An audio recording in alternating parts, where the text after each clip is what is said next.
Hello, आज का हमारा टॉपिक है इलेक्ट्रिक फ्लक्स। और आप देख सकते हैं फ्लक्स जो है वो इम्प्लाई करता है is a kind of flow, एक तरीके के फ्लो को इंडिकेट करता है। और इलेक्ट्रिक फ्लक्स का जो बेसिक डेफिनेशन है कि number of electric field line passing through the area normally. तो इलेक्ट्रिक फ्लक्स में फ्लक्स एक फ्लो था और कितनी फील्ड लाइंस किसी एरिया से पास कर सकती है, ये आपका इलेक्ट्रिक फ्लक्स को इंडिकेट करता है। तो आप देख सकते हैं सिंपल करने के लिए हमने कुछ इलेक्ट्रिक फील्ड लाइंस यहाँ बना रखी है और एक एरिया यहाँ पर बना रखा है। मान लो कि मैंने इतनी ही लाइंस यहाँ पर बनाई है और ऐसा हम आगे नहीं बना रहे एक स्पेसिफिक वे में। तो अब बताएं इस एरिया से निकलने वाली लाइंस यहाँ पर कितनी, अगर हम गिन सकते हैं तो 1 2 3 4 5 और 6।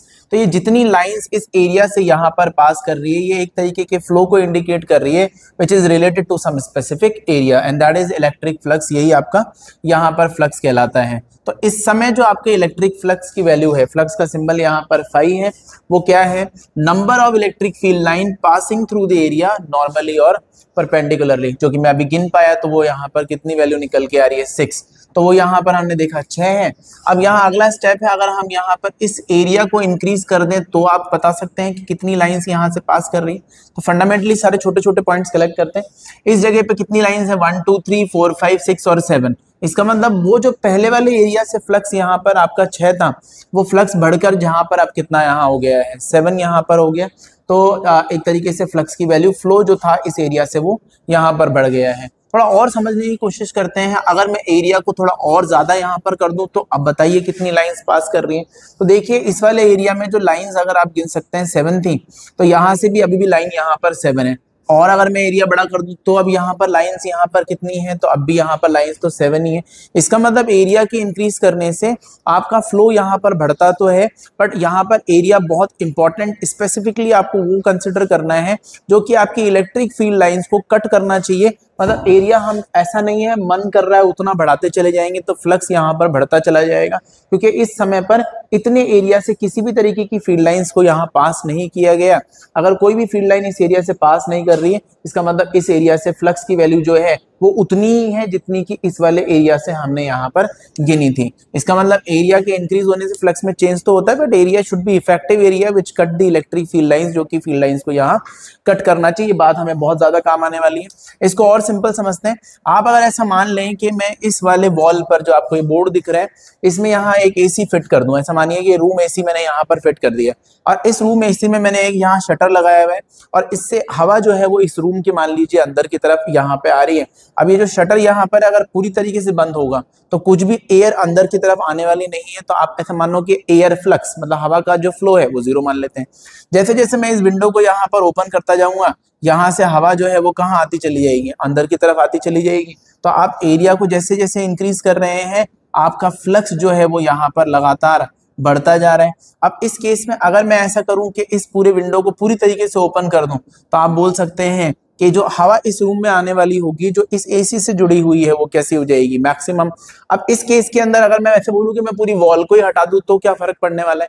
तो देखिए इस पूरी दीवार को हटाने से कोई फायदा या पूरी वॉल या पूरे बोर्ड को हटाने से कोई फायदा यहाँ पर नहीं आने वाला है, क्योंकि इस केस में इस जगह पर जो फ्लक्स है वो उसी पॉइंट से जुड़ा हुआ है जो कि इलेक्ट्रिक फील्ड को यहाँ पर कट कर रहा है। तो एसी केवल यहीं लगा हुआ है, तो पूरी वॉल के रिमूव करने से किसी भी तरीके का कोई फर्क यहाँ पड़ने वाला नहीं है। तो इस एरिया और इस एरिया में एरिया हमेशा आपको यहाँ इफेक्टिव कंसिडर करना है, मतलब वो एरिया लेना है जो कि आपके फ्लक्स में यहाँ गिना जाए।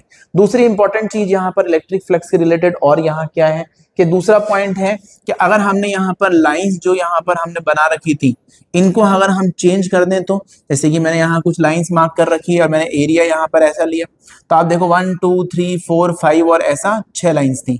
अब हमने यहाँ पर दूसरा तरीका क्या कर दिया, हमने यहाँ पर इंटेंसिटी को बढ़ा दिया है। और अगर इंटेंसिटी को बढ़ा दिया तो इस एरिया से निकलने वाले फ्लक्स की वैल्यू बढ़ गई। तो इलेक्ट्रिक फ्लक्स जो है वो दो चीजों से इफेक्ट हो सकता है, एरिया से और इंटेंसिटी से।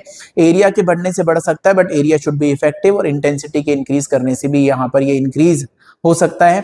तो दो बातों पे डिपेंड करता है। तो फ्लक्स यहाँ पर आपका जो है यहाँ पर दो बातों पे डिपेंड करेगा। एक डिपेंड करता है इंटेंसिटी और एरिया, और लेना आपको यहाँ पर क्या है, एरिया को लेना है और इलेक्ट्रिक फील्ड को नॉर्मल टू इट, मतलब यहाँ इलेक्ट्रिक फील्ड आपके प्लेन के परपेंडिकुलर यहाँ होनी चाहिए और एरिया वेक्टर के अलाउ होनी चाहिए, जो कि हमें पता है किसी भी प्लेन का जो परपेंडिकुलर यहाँ पर है वही उसका क्या कहलाता है, एरिया वेक्टर। तो फ्लक्स की वैल्यू है number of electric field line passing through the area normally और परपेंडिकुलरली। तो कितनी फील्ड लाइंस यहाँ पर आपने नॉर्मली या परपेंडिकुलरली पास करी है, आपका फ्लक्स है।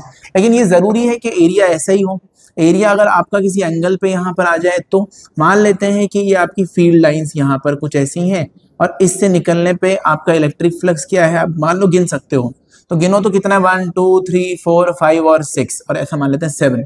बट अगर ये एरिया को मैं थोड़ा एंगल पे ले जाता तो कितनी फील्ड लाइंस यहाँ पर होती है, अगर ये थीटा एंगल में मुड़ जाता।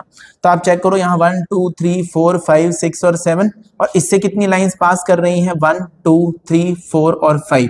मतलब एरिया के चेंज होने पर इससे निकलने वाले फ्लक्स की वैल्यू जो है यहाँ पर इफेक्ट यहाँ पर कर गई है। और अगर इस जगह पे अगर इसका एरिया यहाँ ए माना जाता, इंटेंसिटी को यहाँ ई माना जाता, तो इससे निकलने वाला फ्लक्स अगर मैं बोलता तो मैं बोलता है यहाँ इंटेंसिटी इनटू एरिया। बट इस समय जब आप एरिया को टिल्ट कर देंगे तो ये अगर ए है तो बताइए ये कितना होगा, ये ए ये थीटा, तो ये बताइए ये भी कितना होगा। तो भाई ये भी आपका ए ही होने वाला है, क्योंकि पहले जो फेस आपका इस तरीके से रखा था एल इंटू बी, तो वो अब भी वैसा ही है एल इंटू बी। तो घूमने से इसके एरिया पे कोई फर्क नहीं पड़ेगा। तो फिर फ्लक्स में यहाँ पर अंतर क्यों आ रहा है, जैसे कि यहाँ पर फ्लक्स आपका है, आप गिन सकते हैं यहाँ पर आपकी लाइन 7 है, लेकिन यहाँ से निकलने वाली लाइंस जो है वो 5 है। कारण ये है कि डेफिनेशन ने बोला है कि इलेक्ट्रिक फील्ड जो है वो आपका इलेक्ट्रिक फ्लक्स कैसे लेना है, number of electric field lines passing through an area normal to it. और इस समय प्रॉब्लम ये आ रही है कि एरिया जब किसी एंगल पे होगा तो आप उसे यहाँ इलेक्ट्रिक फील्ड के परपेंडिकुलर नहीं ले सकते। तो या तो एक तरीका है आपके इलेक्ट्रिक फील्ड को इस एरिया के परपेंडिकुलर तोड़िए, या फिर आपके एरिया को ही यहाँ पर लाइंस के परपेंडिकुलर बना दीजिए। तो इस एरिया का एक प्रोजेक्शन यहाँ पर सामने की तरफ हम रखेंगे, मतलब हमें इसके सामने एक एरिया यहाँ पर बनाना है जो कि इलेक्ट्रिक फील्ड के परपेंडिकुलर होना चाहिए। ये अगर आपका एंगल थीटा है तो ये वाला एंगल भी यहाँ पर थीटा है, ये ए है ये थीटा है, तो ये आपका आ जाएगा ए कॉस थीटा। और इस समय इस वाले एरिया से जो फ्लक्स हमें लेना था वो हम इसकी जगह पर इस वाले एरिया से लेंगे। तो आपके फ्लक्स की जो वैल्यू यहाँ से होनी चाहिए, इंटेंसिटी तो ई है और एरिया जो इसके सामने प्रोजेक्ट किया गया, इसकी जो यहाँ पर आपने एंगल मुड़ने पे जो परछाई यहाँ पर ली वो है आपका ए कॉस थीटा। तो यहाँ पर आप देख सकते हैं या तो आप इलेक्ट्रिक फील्ड के कंपोनेंट को यहाँ पर इसके परपेंडिकुलर ले लें या फिर एरिया की ही प्रोजेक्शन यहाँ पर आप रखें। अब ई ए कॉस थीटा को आप यहाँ पर क्या लिख सकते हैं, तो आप देख सकते हैं it is E dot A, क्योंकि ये भी वेक्टर क्वांटिटी है और ये भी वेक्टर क्वांटिटी है। तो थीटा यहाँ पर किसके बीच का एंगल है, थीटा एंगल है आपके इलेक्ट्रिक फील्ड और एरिया वेक्टर के बीच का। तो इलेक्ट्रिक फील्ड और एरिया वेक्टर के बीच में आपका एंगल यहाँ पर क्या लिया गया है, थीटा। और आप इसे यहाँ पर क्या लिखने वाले हैं, ई डॉट यहाँ पर आपका ए। तो फ्लक्स की वैल्यू निकल के आ रही है आपके पास में ई डॉट है। और थीटा यहाँ पर कैसे लिया वो भी हम चेक कर लेते हैं। ये आपका एरिया का vector which is perpendicular to the plane. जब प्लेन घूमता है थीटा से तो एरिया वेक्टर भी यहाँ पर कितने से घूमेगा, वो भी थीटा से रोटेट करेगा। क्योंकि अगर ये वाई में था और ये एक्स में था, 90 डिग्री घूमने पे ये एक्स में है तो ये वाई में, मतलब अगर प्लेन चलता है थीटा तो प्लेन का परपेंडिकुलर भी यहाँ कितना चलता है, थीटा। तो ये थीटा था, ये थीटा था, ये 90 था, ये आपका 90 माइनस थीटा ट्राइंगल बन रहा है। और अगर ये 90 है प्लेन का परपेंडिकुलर तो बचा हुआ ये एंगल भी थीटा। और इस समय ये इलेक्ट्रिक फील्ड है और ये आपका यहाँ पर क्या है, एरिया है।